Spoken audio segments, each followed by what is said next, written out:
In Nairobi, South Sudan and Kenya have renewed their commitment to harmonizing the clearance of transportation of goods along the transit routes of East African Community member states. The Transport Minister Zakaria Hassan has been engaging with relevant authorities in the port of Mombasa to address challenges facing South Sudanese traders. From Kenyan port city of Mombasa, SSBC's Martin Justin Paul Kose reports. The Minister of Transport, Zakaria Hassan, and his accompanying delegation cautioned business members against dealing with the so-called proxy and direct them to deal directly with the registered clearance companies. The visit covered LPC Global Logistics, Compact, Autoport, and the National Revenue Office. Minister Rizk briefed the National Revenue officers on the efforts to alleviate the suffering of the people of South Sudan through simplified approach.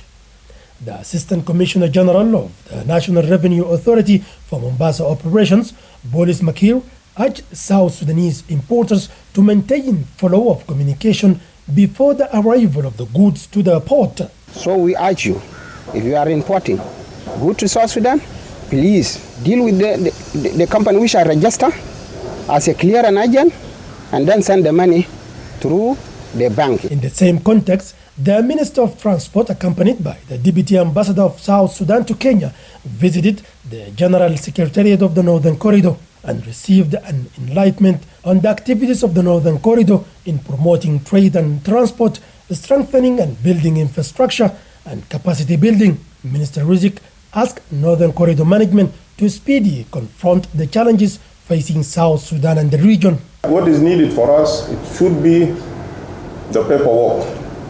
The feasibility studies, when we talk about railway in South Sudan, develop master plans for the sectors, railways, air transports, river transports. We should address those things from professional backing point of view, and we're expecting your support in those areas. The Northern Corridor believes that South Sudan should expedite the signing of the Unified Custom Protocols and strengthen relations with the countries of the region. The Secretary General of the Northern Corridor, Dr. Joe Deng, pledged to provide the necessary support to South Sudan. We even met the shipping line to try to understand what is it that South Sudan needs to do for the cost to be driven down. And they have always come back to one thing.